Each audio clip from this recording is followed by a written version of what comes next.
everyone. Good morning, tribe. You are tuned into Rise and Reset. My name is Pernella Harris. I'm a licensed clinical social worker and founder of Restorative Family Services. We are a local mental health group practice located in East Stroudsburg, Pennsylvania.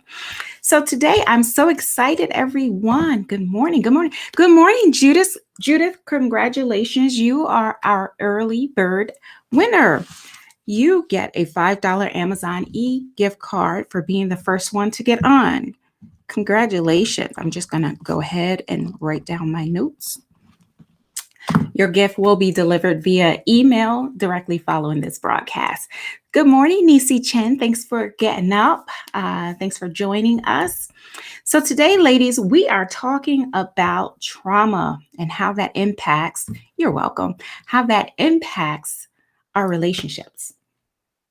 So yes, it's going to be jam-packed today. I was going to have a guest, but our guest got held up. But guess what? The show is going to go on because I'm going to cover some of the things we want to convey to you. And hopefully we can get our guest rescheduled. So trauma.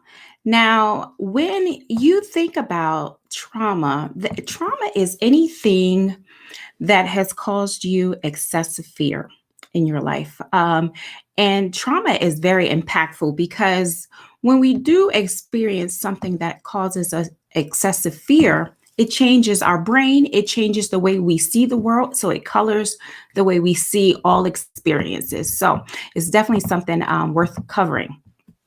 But before we get into it, I want you to go ahead and share this content out. I want you to go ahead and bring along a friend. Go ahead and tag any friends, family members, co-workers, anybody you think would benefit from today's message. Go ahead and tag those individuals. So while you guys are doing that, I'm going to go ahead and shout some more people out. Let's see. Good morning, Rhea. Good morning, Debbie. Debbie Mancuso. Rhea Allen Parks is on. Laretha Lacewell. Good morning. Stacy Ellis is on. Good morning, tribe. I'm so glad that you guys are with me today. I have a very interesting topic that I think you guys will benefit from. So go ahead, tag, bring your friends along. I'm going to go ahead and follow along too. Okay, so there we go. Now let's see here. When today's message is trauma. And so when you get in a relationship, you can always tell someone who has gone through something because they have a little more anxious presentation. So they're acting out their fears. And we all act out our biggest fears, but some allow this to take over their lives more so than others. So one of the things that can indicate trauma, we always hear like, oh yeah, you have so much baggage. That baggage is it's a euphemism for trauma, that, baggage. So what happens if we were mistreated, if we were somehow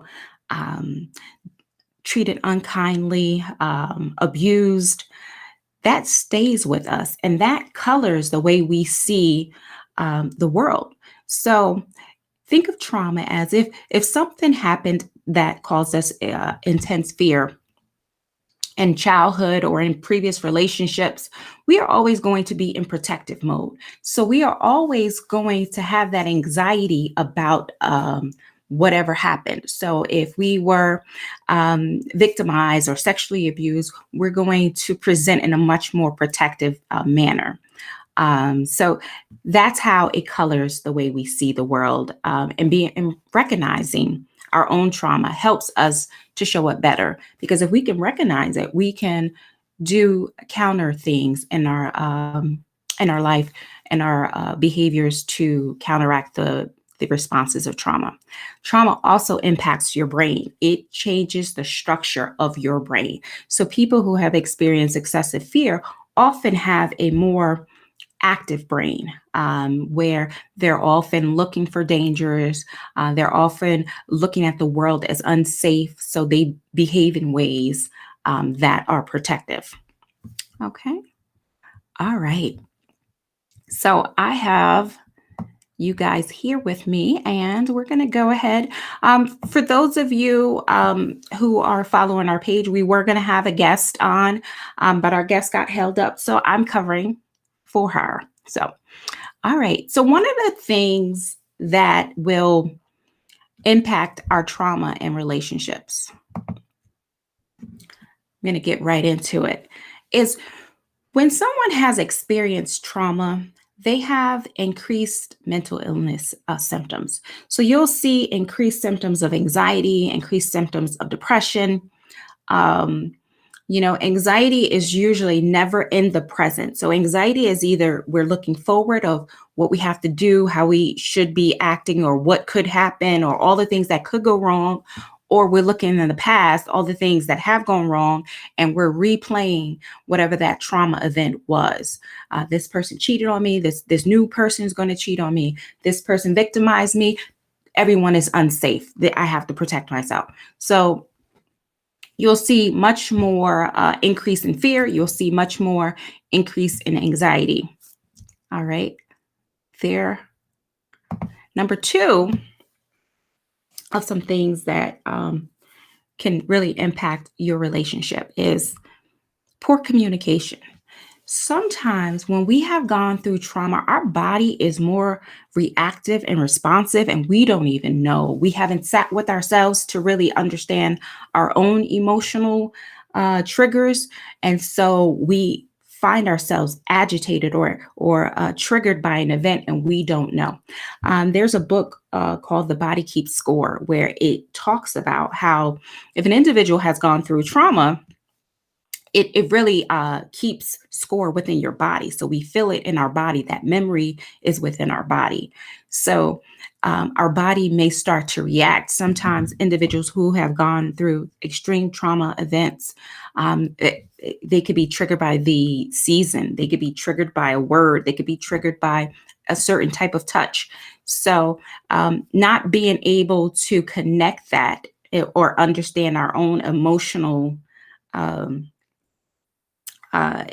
not being emotionally intelligent can often just cause us to be reactive. We're not understanding why we're getting depressed at this time, and we're getting agitated, and we just start to react, and everybody's getting on our nerves. People are saying hello and we're mad at them because they're saying hello.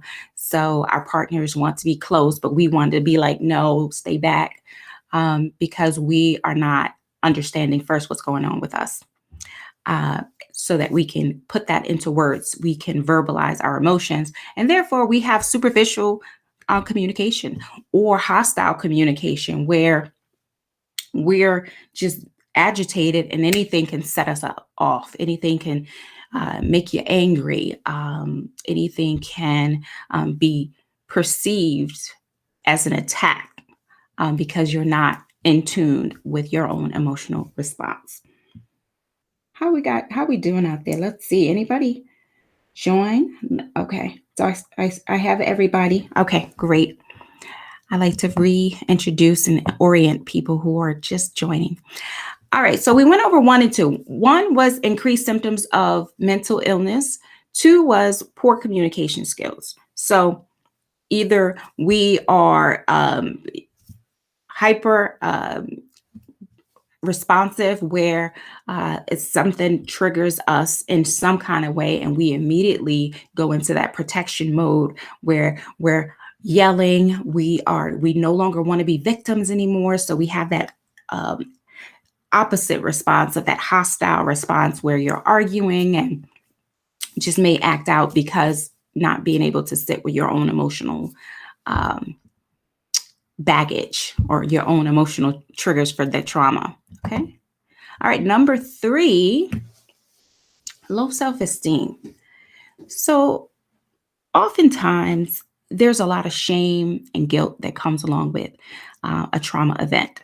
And it can really impact your idea of selfhood, your self-concept, and it can diminish your self-esteem. Why did this happen? I must be flawed. I'm defective. Who would want to be with me? So those kind of messages kind of swirl around in your brain and just really is damaging low self-esteem.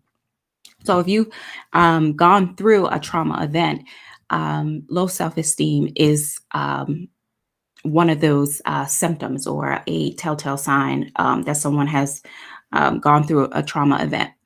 And how that shows up in relationships. Well, if you are thinking and if you have messages in your mind that you're inadequate or somehow flawed, that's going to manifest in your relationship, whether it is anxiety of abandonment, where you feel that whenever your partner leaves your side, they're going to cheat. They couldn't possibly be interested in you. So they're going to go to the next best thing. So you're going to be going through their phones. You're going to be following them around. You're going to have this separation anxiety, or maybe it manifests in a way where you need to constantly get external validation. Am I pretty? Do I look nice? Do you like this? What do you think about this? Also, low self-esteem can manifest in you also being kind of chameleon-like to your partner, wanting to like everything they like, wanting to please them in such a way that you lose your selfhood. And so being mindful of those things. So we're going to go over how you can remedy these things, how you can remedy trauma. All right, let's see. Good morning, Shantae. Samantha Singletary has joined. Good morning, ladies. Thanks for joining. We are covering how trauma impacts a relationship, and we're on number 3. So what we've gone over so far is increased symptoms of mental illness, anxiety, fear, depression. Number 2 was poor communication. Sometimes just being overly reactive. A traumatized brain is already very reactive. And so poor communication is a manifestation of that. And number 3 is low self-esteem. Okay. All right. We are moving right along, guys. So number 4 is a negative pattern shared with your children. So your children are watching every move that you do. And so trauma often, this is how generational trauma starts, because they're watching you. We are social beings and we learn through watching the people who came before us. Our families are our first teachers. So if you get upset and you become very anxious, you're teaching that's how children are now going to respond to whatever that triggering event was. If you have poor communication, if you have poor self-esteem, that all gets passed down to your children. And so now you start to see family systems of people who are behaving in the same way based on one person's trauma. And now that trauma is shared amongst generations of people. So what we want to do is, one, identify, right? If you're feeling triggered, if you're feeling like you're having a lot of interpersonal relationship difficulties after a trauma, you definitely want to partner with a therapist so that your therapist can help walk you through how to manage that, so that you can stop the cycle. You can break that generational cycle. And so that negative pattern shared with your children can show up in relationships. One common thing that we see is codependency passed down from generation. And codependency is defined as the overdependence on another person. So codependency could be the people pleasing, could be feeling, that you're not worthy. So you have to have a partner. You have to have someone constantly telling you or reminding you of your worth. Codependency is taking on others' problems as if they were your own.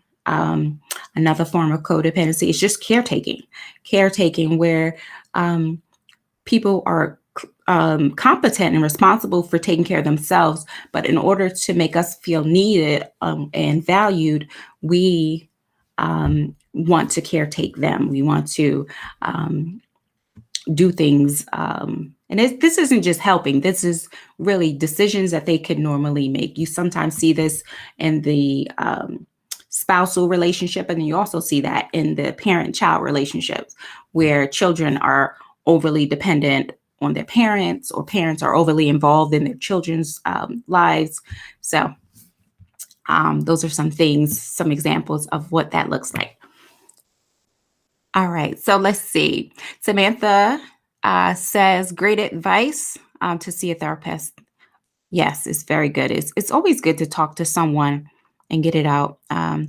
Shantae says, I can see how all of these can manifest after trauma. And Shantae also says, I love this because more than ever, we are promoting people going to therapy and erasing the stigma that used to be associated with it. Yes, therapy is dope. So go ahead, find you a therapist and start working and meeting your goals. Samantha agrees with you, Shantae. All right, so number 5. Let's get it. Number 5. All right. We're still on continuing 5 ways trauma impacts a relationship. So when we have experienced trauma, if we don't deal with ourselves, if we don't deal with all of the remnants and stains of our trauma, we continuously attract other unhealthy people into our lives, other unhealthy relationships in our lives. So if we never deal with that codependency, that people pleasing, we're going to continue to attract unhealthy individuals. And more than likely, we are attracting people who are takers, people who want to take advantage of us, narcissistic personality types into our lives who will continuously abuse us unless we start to heal that trauma within ourselves. Samantha says I should get a shirt. Therapy is dope. Yep, I got to get one. Anybody selling those shirts? Let me know. But so when we get into working on ourselves, the first thing, and this is where it starts, you know, if and I often have said it in many of the broadcasts before, that in order to be in a healthy relationship, you have to be healthy, that you can't look for other people to meet needs in yourself that you're not even meeting. So you have to do that work. It's probably going to be difficult because you're going to have to look at some old wounds to clear that scar tissue away of things that you've probably buried deep in you that you didn't want to deal with because it was too painful. But clearing out all of that helps you open up to be able to have the relationships that you deserve in your life. And starting with you, the relationship within yourself, being able to meet those needs within yourself. So, you know, let me recap and let's talk about some ways we can overcome some of these things. So recapping 5 ways that trauma shows up. Number 1, we talked about increased symptoms of mental illness, fear, anxiety, depression. After a trauma event, our brains are reactive. We are in survival mode. We want to protect ourselves. So we're looking for everything. We're more keenly aware of things that could possibly be harmful. We start to look at the world as unsafe, and we start to behave in those ways. So question everyone's motives, not sure of when the next abuse will come, or having depression where we just are not motivated to go out into the world because the world is unsafe.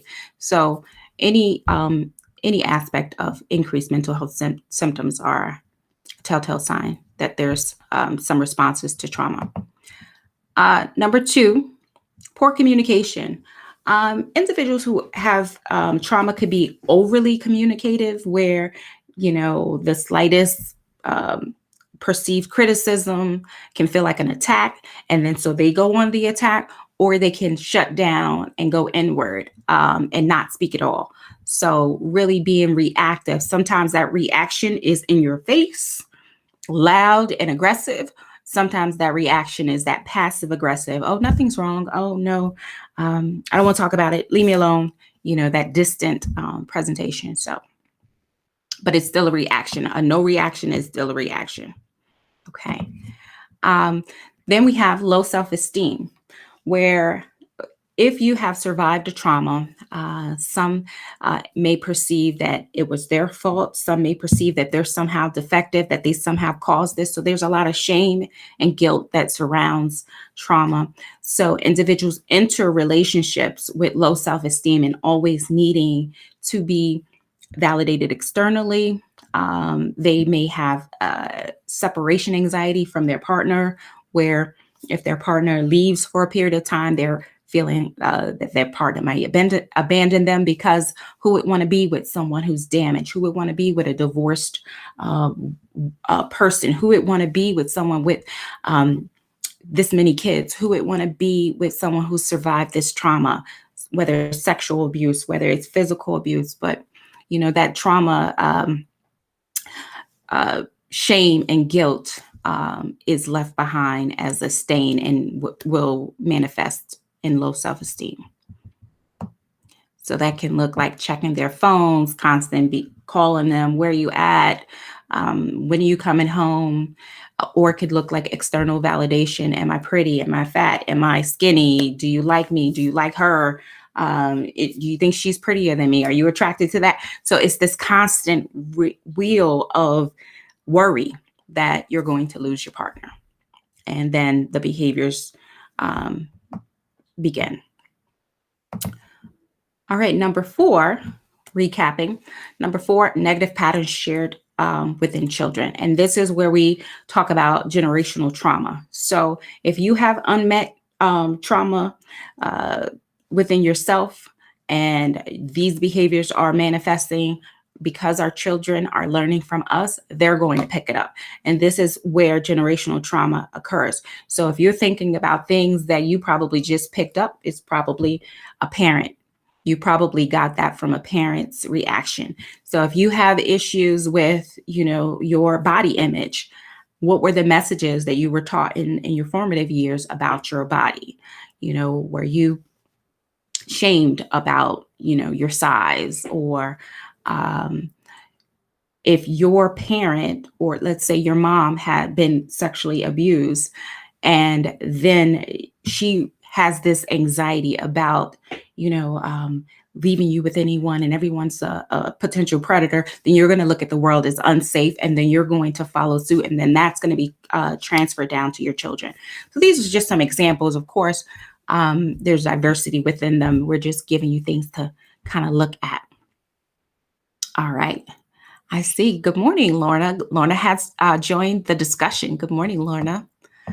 All right. And number 5, we are recapping the 5 ways trauma impacts a relationship. And we're on number 5.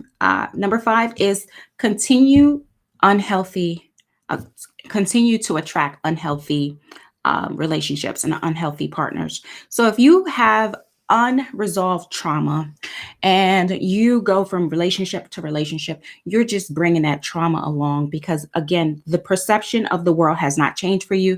You continue to see the world through that lens, through that trauma lens. It colors the way you see the world. So we're going to continue. If we're not healthy, we're going to continue to attract unhealthy individuals. And you see this happen with individuals who have codependency, where they feel that in order to control someone, they have to caretake, or they have to people please and things of that nature. And they end up attracting individuals who are unhealthy as well, and will take advantage of them. So keeping in mind, dealing with your trauma, so that, one, you can break the cycle of generational trauma, but also attract healthier relationships. And let's see, Shantae says, and that constant worry adds more stress, adding to increased trauma. You are absolutely right. So it's like a cycle of worry, trauma. And so how do we get through this?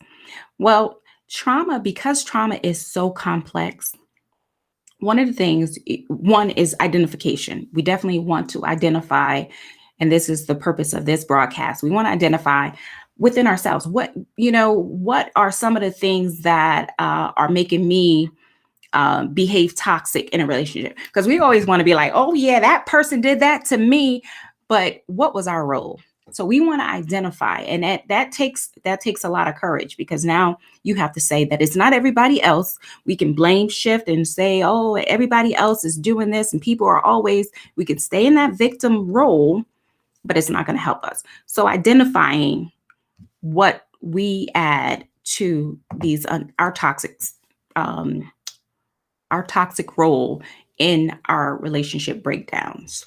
Not that my partner is just not listening to me, my partner is doing all kinds of bad things, but what role do we have?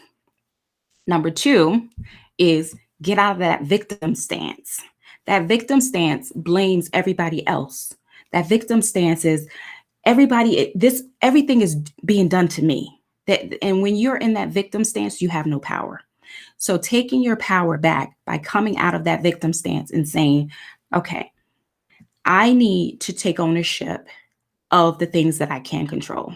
I may not be able to control this person's reaction, but I can control how I'm affected by this person. I can control my boundaries. I can control whether or not I want to continue this relationship. So coming out of that victim mindset, coming out of that victim stance and being more of a survivor of the trauma and saying this I need to take my power back. I need to take my power back and take control of my life today. My last recommendation, get connected with a great therapist, a trauma therapist, because trauma therapist understands, trauma from a systems perspective and can help you navigate each stage of trauma. So you want to have a therapist who specializes in trauma. All right. So, guys out there, are you still with me? Any takeaways from today? Just type a word what you took away, because I want to make sure that it resonated with you guys. I know this is a complex topic, but write a word or two of what key takeaways you have from today's broadcast before we get into our riddle. All right. And Shantae says, this is why I tell people all the time, like there is no 50-50. You have to be a whole person but when entering a relationship. You are absolutely right, Shantae, and I agree. It's 100-100, not 50-50, because 50-50 means that there's somebody else who needs to complete you. And that's where we get into unhealthy relationships, when we're looking for other people to complete us. That's more of that codependent presentation. Sandy says, taking the power back. Yes, Sandy. And I think you posted something similar. Yes, absolutely right. That we have more power over our lives than we like to give ourselves credit for. And you can definitely take your power back by understanding that and move forward in overcoming your own trauma.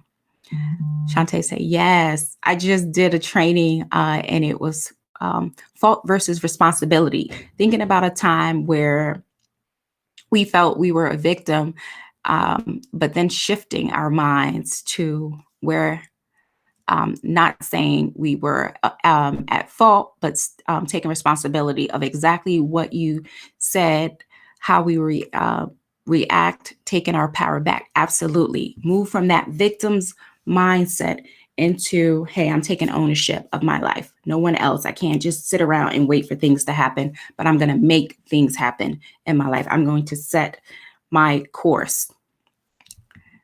Thank you, Shantae. All right. Well, this was a great discussion. I mean, trauma is one of my specialties as a therapist, and I really enjoyed talking about this. So I hope that you guys got something from it. Let's see, any announcements? Restorative Family Services, if you're local or anywhere in PA, because we are virtual, we have therapists on standby waiting to help you move through trauma, helping you become the better versions of yourself.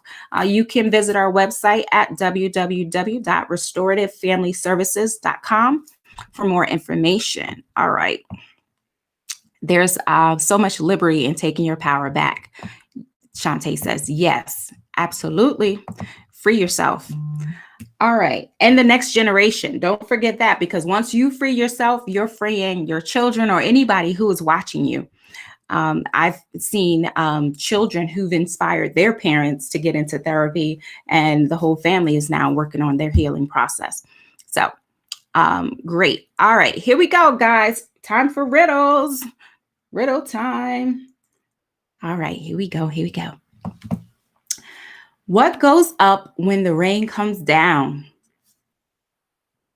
Laretha says, great topic. Thank you, Laretha. All right, so the winner of this riddle gets a $5 Amazon e-gift card. First person to get it right wins the $5 Amazon gift card. So what do we have?